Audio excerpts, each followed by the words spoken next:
रहा है। बुलेटिन में सबसे पहले बात होगी मुख्यमंत्री के बयान की, जहां पर उन्होंने कांग्रेस पर बड़ा हमला किया है। दरअसल मुख्यमंत्री भजनलाल शर्मा ने कांग्रेस सरकार में हुई बाड़ेबंदी पर तंज कसा है। उन्होंने कहा कि कुछ नेता हैं जिनको समय मिला तब वो होटल्स में बंद रहे, अब वो हमसे कह रहे हैं कि मुख्यमंत्री और मंत्री जी भ्रमण कर रहे हैं। चित्तौड़गढ़ में सभा में सीएम ने कांग्रेस की ओर से उनके विदेश दौरे को लेकर की गई टिप्पणी का जवाब देते हुए कहा कि आपने तो होटल्स में मौज मारी थी, हमारे मंत्री एक एक ढाणी और गांव जा रहे हैं, पूरे राज्य में जा रहे हैं, लोगों की समस्याओं को समझ रहे हैं।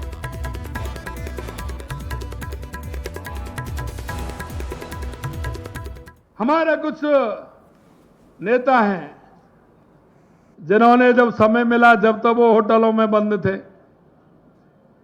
और अभी हमसे कह रहे हैं कि मुख्यमंत्री जी और मंत्री जी भ्रमण कर रहे हैं। मैं उनको कहना चाहता हूं, हमारा टाइम टेबल है 7 दिन का। सोमवार मंगल बुध हमारे मंत्री सचिवालय में बैठेंगे, 3 दिन वो 2 दिन के लिए पूरे क्षेत्र में राजस्थान के अंदर जाएंगे, 1 दिन अपने विधानसभा में रहेंगे। मैंने कहा आप तो होटल में मौज मारी थी आपने, हमारे मंत्री तो घूम रहे हैं एक एक गांव एक एक ढाणी पूरे राज्य में। आज एक मंत्री उस जिले में है तो दूसरा मंत्री उस जिले में जा रहा है, आपकी तरह होटलों में नहीं है। और मैं कहना चाहता हूं कि आप जो ट्वीट कर करके कह रहे हैं, जरा अपने समय के ट्वीट भी देख लेना आपने कितने किए हैं। और अब बात वन नेशन वन इलेक्शन की, जिसे लेकर रिएक्शन सामने आने लगे हैं। इसे लेकर बीजेपी प्रदेशाध्यक्ष राज्यसभा सांसद चुन्नीलाल गरासिया, उदयपुर सांसद मन्नालाल रावत और शिक्षा मंत्री मदन दिलावर ने अपनी प्रतिक्रियाएं दी। क्या कुछ कहा, सुनाते हैं आपको। लगभग 4.5 वर्ष तक विकास के लिए समय मिलता है, नहीं तो अपन देखते हैं कि बार बार आचार संहिता का जो एक प्रावधान हो जाता है। मैं इसको बहाना शब्द नहीं कहूँगा, लेकिन इस आधार पर विकास रुक जाता है। नहीं तो अब फिर नेताओं को यही है कि बस अब केवल काम करो, जन सेवा करो, जनता के हितों की रक्षा करो। राष्ट्र हित में यह निर्णय है, पहला एक पंक्ति में मेरा जवाब है। विपक्ष जिस ढंग से विरोध कर रहा है, विपक्ष का काम तो विरोध करना है, लेकिन पॉजिटिव सकारात्मक विरोध करेगा तो अच्छा लगेगा और सलाह दे। देश के लिए बहुत हितकारी काम हुआ है ये, और एक साथ चुनाव होने से राजनीतिक पार्टियों को भी काम करने का पूरा समय मिलता है। लोकतंत्र को ताकत मिलेगी, और ताकत इसलिए मिलेगी कि विकास के काम हो तभी तो लोकतंत्र मजबूत होता है। तो जब एक सीमित समय में चुनाव हो जाएंगे तो जो शेष समय रहेगा वो किसके लिए? वो विकास के लिए, नीतियां बनाने के लिए, नए कानून बनाने के लिए। तो आखिरकार 2047 तक परम वैभव तक राष्ट्र को पहुंचाना है। इस राह पर जब माननीय नरेंद्र भाई मोदी के नेतृत्व में पूरा राष्ट्र चल पड़ा है तो ये ऐतिहासिक होगा, बहुत महत्वपूर्ण होगा, और इस लक्ष्य को प्राप्त करने के लिए ताकत देने वाला होगा। भारत सरकार के इस फैसले का स्वागत करता हूं, क्योंकि वन नेशन वन इलेक्शन, तो सारे इलेक्शन एक साथ होंगे तो देश का बहुत बड़ा धन बचेगा, मानव शक्ति बचेगी, और वो देश के विकास में काम आएगी। उनका विजन अभी बहुत आगे जाएगा।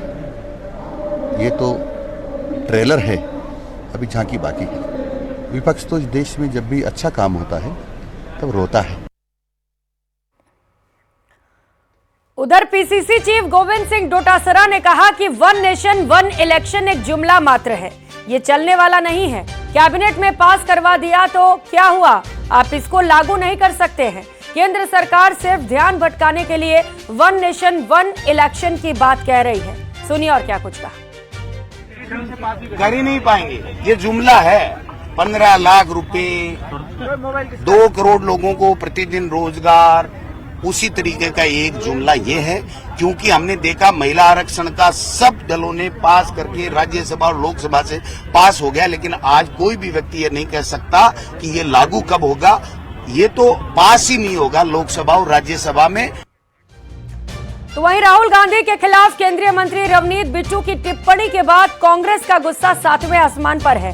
देश के अलग अलग शहरों में कांग्रेस प्रदर्शन कर रही है। इसी कड़ी में जयपुर के जवाहर सर्किल पर पीसीसी चीफ गोविंद सिंह डोटासरा के नेतृत्व में प्रदेश कांग्रेस ने जोरदार प्रदर्शन किया। ये रिपोर्ट देखिए।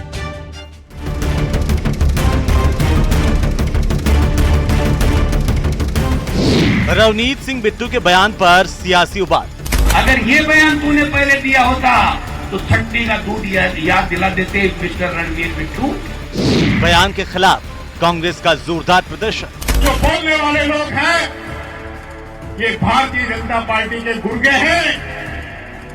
इनकी हिम्मत नहीं है कि राहुल गांधी जी के सामने आ जाएं। शहीद स्मारक पर जुटे सैकड़ों कार्यकर्ता।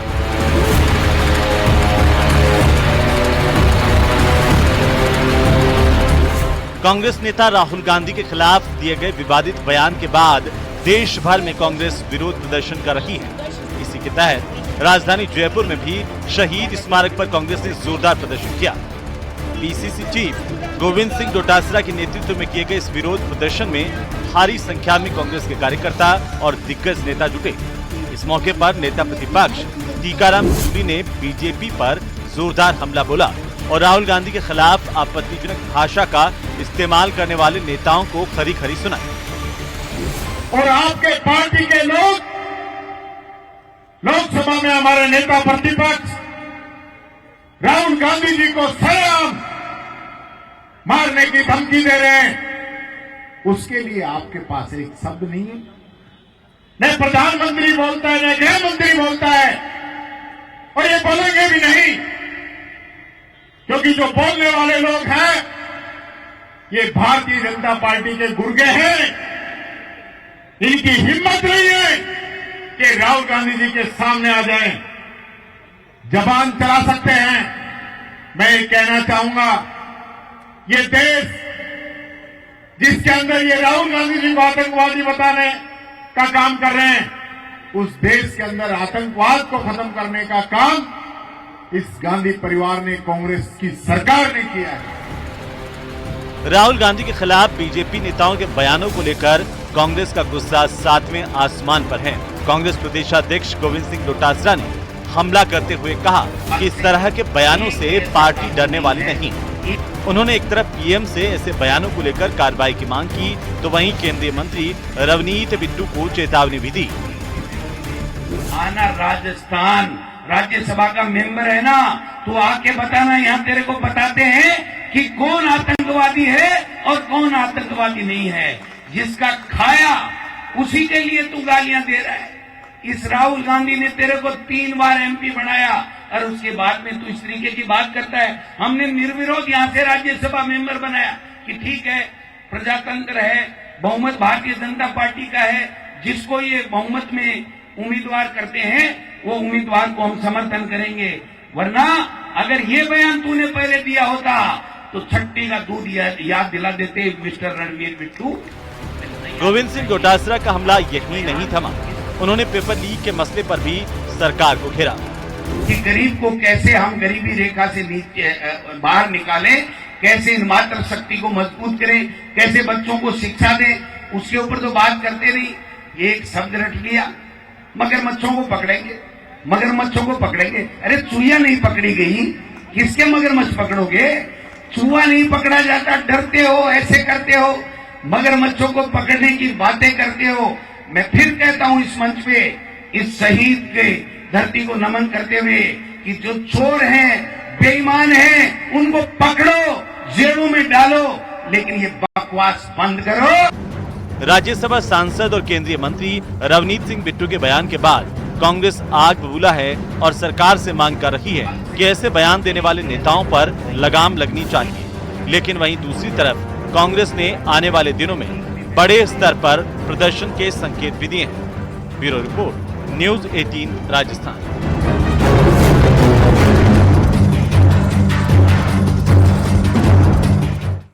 तो वार पलटवार दोनों ही ओर से जारी है। जहां को राहुल गांधी के बयान के खिलाफ आक्रोश दिखाई दे रहा है भारतीय जनता पार्टी में, तो वहीं उससे लेकर जो बयानबाजी हो रही है उसके खिलाफ कांग्रेसी कार्यकर्ता भी आक्रोशित हो रहे हैं। टोंक से ये खबर है, जहां पर अब राहुल गांधी के खिलाफ कोतवाली थाने में एफआईआर दर्ज करा दी गई है।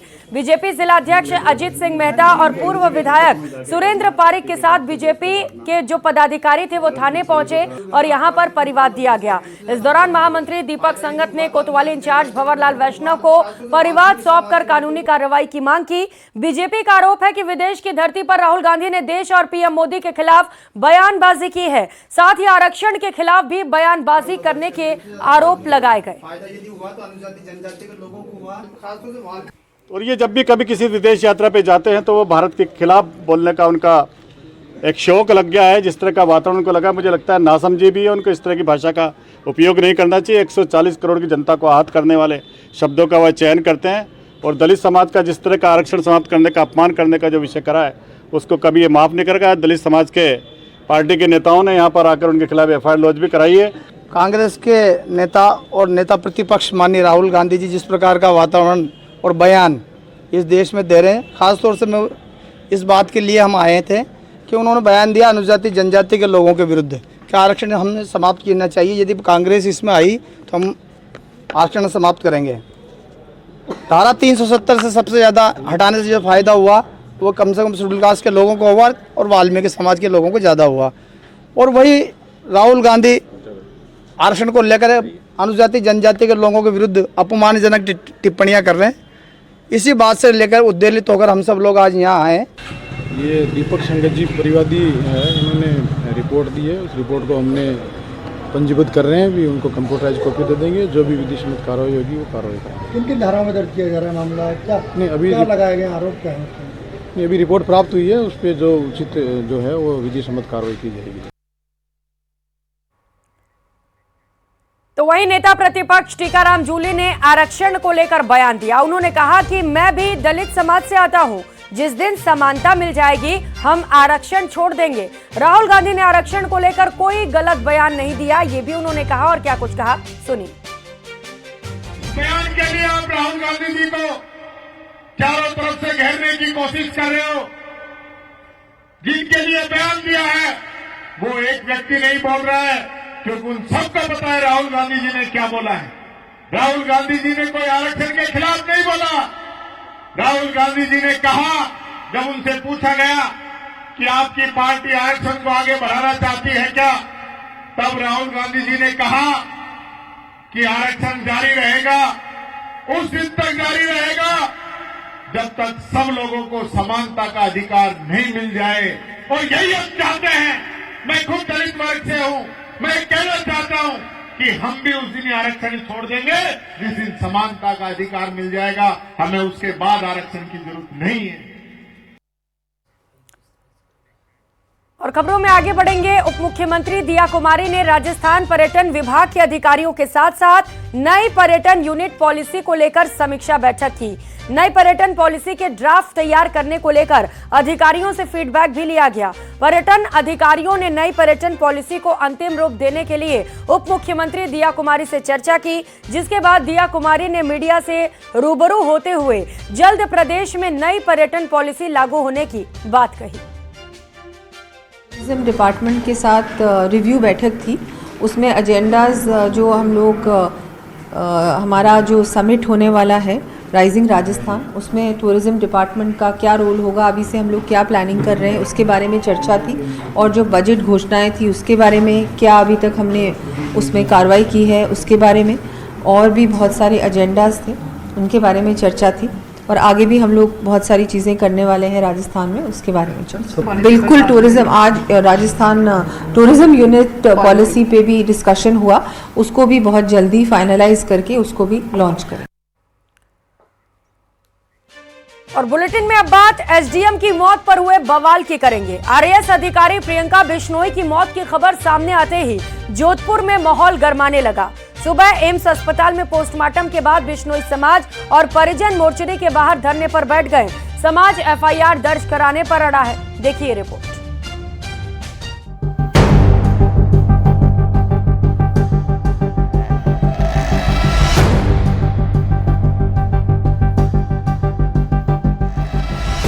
आरएस प्रियंका की मौत पर बिश्नोई समाज ने भरी हुंकार। अस्पताल के खिलाफ कार्रवाई पर अड़ा परिवार। लापरवाहों के खिलाफ सख्त कार्रवाई की है दरकार।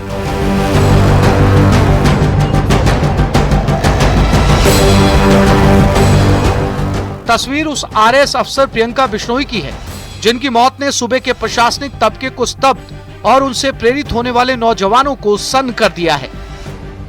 वैसे तो जिंदगी और मौत पर किसी का वश नहीं, लेकिन ये वो मौत है जिस पर तमाम तरह के सवाल उठाए जा रहे हैं। तो पुलिस और प्रशासन है वो एफआईआर नहीं लिख रहा है और न ही न्याय मिल रहा है।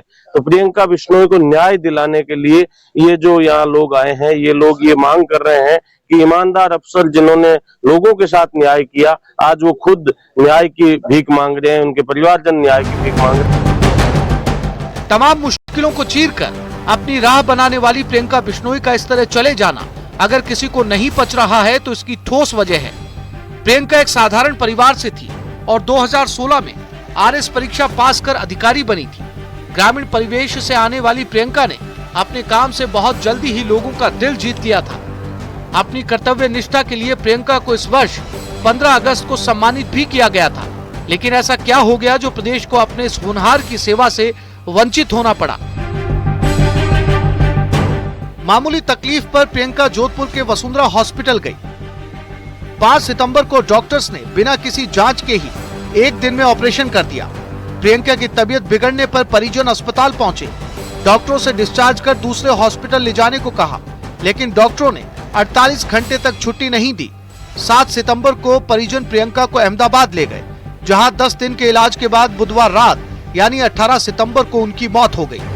तो डॉक्टरों ने कोई भी प्रारंभिक जांच किए बगैर उनको कहा कि एक दिन का समय है, 1 डे ऑपरेशन होगा, ऑपरेशन के बाद सेम डे छुट्टी हो जाएगी और उनको ओपीडी ऑपरेशन थिएटर ले गए, ऑपरेशन कर दिया। उनके बाद उनकी तबीयत ज्यादा बिगड़ी तो परिवारजनों को पता चला। परिवारजन हॉस्पिटल जाके उन्होंने पूछा कि क्या बीमारी हुई और किस वजह से आप लोगों ने ऑपरेशन किया, तो डॉक्टर कोई जवाब नहीं दे पाए। और जब उन्होंने कहा कि आपसे ठीक नहीं हो रहा है तो छुट्टी दो, हम दूसरी जगह ले जाएंगे, लेकिन 48 घंटे तक छुट्टी नहीं दी। बिश्नोई समाज के राष्ट्रीय अध्यक्ष देवेंद्र बूढ़िया ने प्रियंका की मौत की जांच सीबीआई से कराने की मांग की है।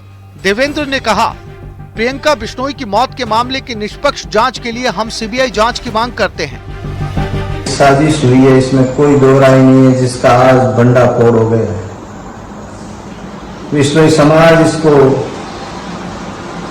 इस बच्ची को, इस एसडीएम को, इस होनहार लाडली बिश्नोई समाज की बेटी को न्याय की मांग कर रहा है और सीबीआई जांच की मांग कर रहा है। वैसे जोधपुर के वसुंधरा अस्पताल पर लापरवाही के आरोप के बाद ही जिला कलेक्टर ने मामले की जांच के लिए कमेटी का गठन कर दिया है।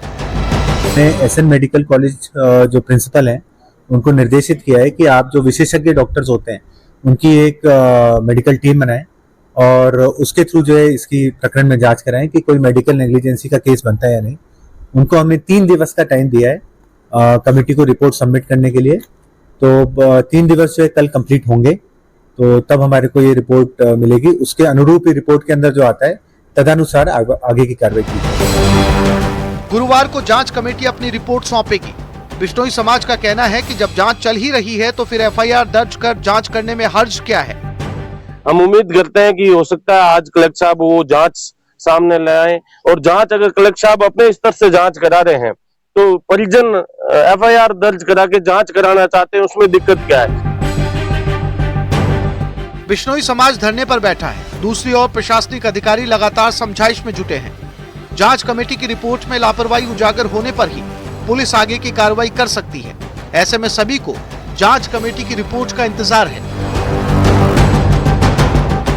न्यूज़ 18 राजस्थान के लिए जोधपुर से चंद्रशेखर व्यास की रिपोर्ट।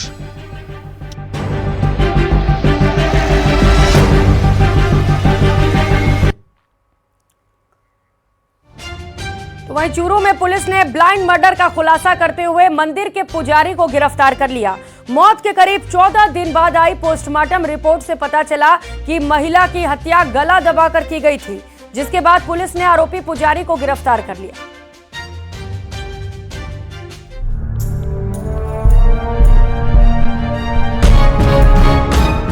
महिला की हत्या का खुलासा, आरोपी पुजारी चढ़ा पुलिस के हत्थे। महिला की हत्या के आरोप में पुलिस के हत्थे चढ़ा ये वही आरोपी पुजारी है जिसे पोस्टमार्टम रिपोर्ट के आधार पर गिरफ्तार किया गया है। दरअसल परिवार को लगा कि महिला की मौत जीर्ण माता मंदिर में चक्कर आने से हुई, लेकिन 14 दिन बाद जब पोस्टमार्टम रिपोर्ट आई तो सब हैरान रह गए। पोस्टमार्टम रिपोर्ट के आधार पर महिला की मौत गला दबाने से हुई थी, जिसके बाद मृतका के पति ने आरोपी पुजारी के खिलाफ हत्या का केस दर्ज करवाया। 4 सितंबर को जीर्ण माता मंदिर जो है उसमें एक महिला की बॉडी मिली थी, जिस पर जो है मर्ग दर्ज करके पोस्टमार्टम करवा के सुपुर्द करी थी। उसके बाद जो है जब जांच की जा रही थी उस दौरान जो चीजें सामने आई कि जो है ये सामान्य मौत नहीं होकर हत्या है। इस पर अनुसंधान किया गया, पोस्टमार्टम रिपोर्ट प्राप्त हुई और जो है कैमरे देखे गए तो यूँ लगा कि ये हत्या है, जिस पर आज जो है पति की रिपोर्ट पे प्रकरण दर्ज किया जाकर आरोपी दीपक शर्मा निवासी झुंझुनू है, जिसको गिरफ्तार किया गया। पुलिस की माने तो 4 सितंबर को महिला जीर्ण माता मंदिर में आई थी। आरोपी पुजारी के साथ महिला के करीबी संबंध थे। ऐसा बताया जा रहा है कि महिला पुजारी को चूरू से कहीं बाहर जाने से रोक रही थी। ऐसे में पुजारी दीपक ने उससे पीछा छुड़ाने के लिए उसकी गला दबाकर हत्या कर दी। वारदात के बाद वो मौके से फरार हो गया। इसके बाद मंदिर में आए किसी दूसरे श्रद्धालु ने शव को देखकर परिजनों को सूचना दी। इधर मुकदमा दर्ज होने के बाद आरोपी दिल्ली फरार होने की फिराक में था, लेकिन पुलिस की टीम ने उसे रामनगर तिराहे के पास से गिरफ्तार कर लिया। चूरू से न्यूज़ 18 राजस्थान के लिए मनोज कुमार शर्मा।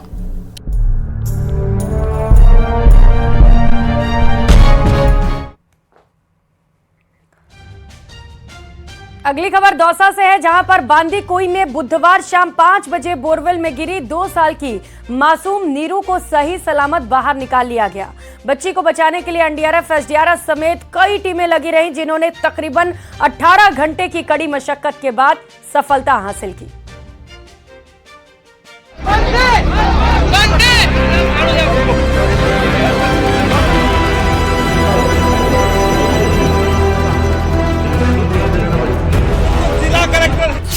मौत को मासूम नीरू ने दी मात। 18 घंटे बाद नीरू का सफल रेस्क्यू। 600 फीट गहरे बोरवेल में गिरी थी बच्ची।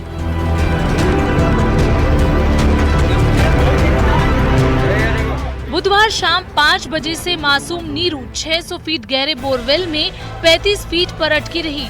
हर किसी की सांसें थमी, लेकिन उसे बचाने की कोशिशें लगातार होती रही। कई बार असफलता भी हाथ लगी, लेकिन किसी ने भी हौसला नहीं हारा। रेस्क्यू टीम ने बोरवेल से करीब 60 फीट दूरी पर दूसरा गड्ढा खोदा और करीब 18 घंटे की कड़ी मशक्कत के बाद 2 साल की नीरू को सकुशल बोरवेल से निकाल लिया। उसके बगल में पैरेलल डिगिंग की 28 फीट पर उसके पैर थे। हमने 20 फीट दूर से उसका जो है पैरेलल डिगिंग की और 30 फीट 31 फीट किया। उसके बाद हमने 20 फीट अप्रोच किया और बिल्कुल एक्यूरेट जगह पर हम उसके पैर के जो है बिल्कुल नीचे जाके हमने अप्रोच किया। हालांकि इस प्रोसीजर में हमको बहुत सारा समय लगा, लेकिन इसमें सेफ्टी से हमने कहीं कॉम्प्रोमाइज नहीं किया और आखिरकार हमने पहली बार में सफलता पाई। बच्ची को जैसे ही बोरवेल से निकाला गया, मौके पर खुशी का माहौल देखने को मिला। वंदे मातरम के नारे लगाए गए, जिसके बाद मासूम को बांदीकुई हॉस्पिटल ले जाया गया, जहां उसकी हालत ठीक बताई जा रही है।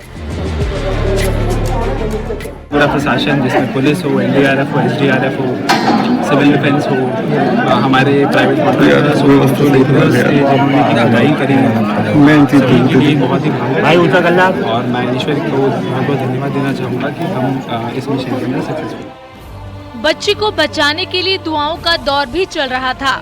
उसे खाने के लिए केला, दूध और चॉकलेट भी भेजा गया। उसकी गतिविधियों को कैमरे के जरिए मॉनिटर किया गया, जिसमें बच्ची हरकत करते नजर आई। मौके पर पुलिस समेत तमाम आला अधिकारी मौजूद रहे। कहा जा सकता है कि बच्ची को नया जीवन दान मिला है। कल से अथक प्रयास किया और हमें पूरी आशा थी कि जिस प्रकार की मेहनत लगातार टीम हमारी कर रही थी और योजनाबद्ध तरीके से बड़ी सतर्कता से लगातार उन्होंने अलग अलग मेथड को अपनाते हुए बच्ची की सुरक्षा का ध्यान रखते हुए सतर्क होते हुए पूरी जो उनका अभियान था। बच्ची करीब 18 घंटे बोरवेल में फंसी रही। उसके रेस्क्यू में बारिश भी बाधा बनी, लेकिन रेस्क्यू टीम के हौसले पस्त नहीं हुए। रात भर खुदाई के बाद गुरुवार सुबह करीब 10 बजे बच्ची को सुरक्षित बाहर निकाल लिया गया। बहरहाल प्रशासन की कोशिश और बच्ची के हौसले ने मौत को मात देकर उसे एक नई जिंदगी दी है। बांदीकुई से न्यूज 18 राजस्थान के लिए आशीष शर्मा की रिपोर्ट।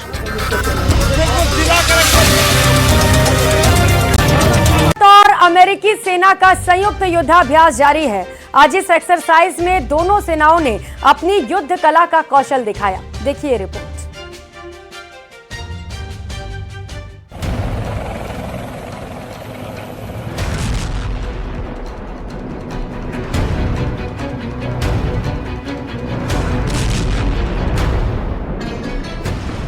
बीकानेर में बॉर्डर पर ड्रिल, टेंशन में पाकिस्तान।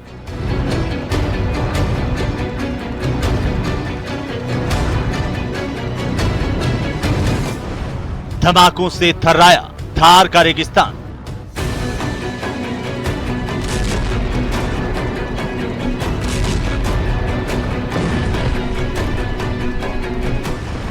आतंकी ठिकाने ध्वस्त, दुश्मन बेदम।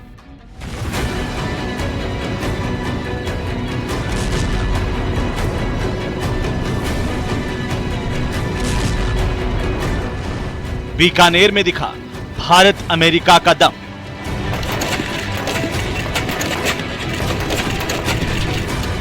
भारत और अमेरिका की सेना का 72 घंटे का काल्पनिक युद्ध गुरुवार से शुरू हो गया है। बीकानेर की महाजन फील्ड फायरिंग रेंज में धमाकों की गूंज सुनाई दे रही है।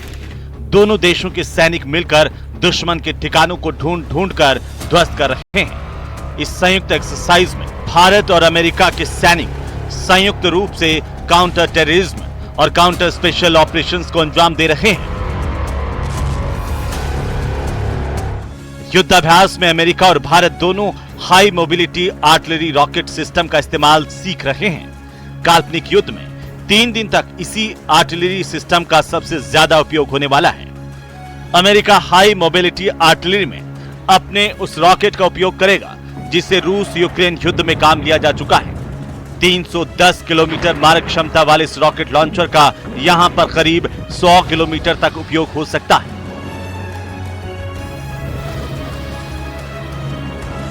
इस काल्पनिक युद्ध के लिए 72 घंटे की कार्य योजना बनाई गई है और संयुक्त सेना की अलग अलग टुकड़ियों को जिम्मेदारी दी गई है। महाजन फील्ड फायरिंग रेंज के लंबे चौड़े क्षेत्र में गोपनीय तरीके से दुश्मन के ठिकाने बनाए गए हैं। इसी तरह M77 हौवित्जर तोप से दुश्मन को बर्बाद किया गया। अभ्यास में अमेरिका के 11 एयरबोर्न डिवीजन के 600 सैनिक और भारतीय सेना की 9वीं राजपूत बटालियन के 600 सैनिक एक दूसरे से हथियारों की बारीकियां समझ रहे हैं। इसी दौरान सभी सैनिक रणनीतिक तरीके से दुश्मन को उसी के घर में घुसकर उन्हें मारने तक रणभूमि में डटे रहेंगे।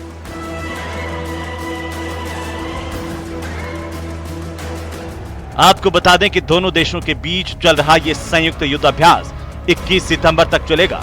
गुरुवार को अभ्यास के 10वें दिन फायरिंग रेंज में अपाचे हेलीकॉप्टर उतरा और पिनाक मल्टी बैरल से रॉकेट दागे गए।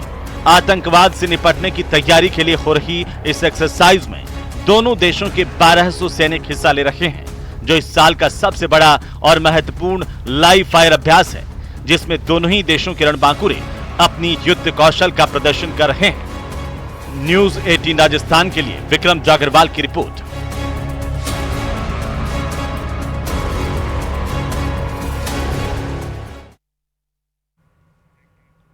और इसी के साथ इस बुलेटिन में फिलहाल इतना ही। आगे देखिए 8 की फाइट। नमस्कार।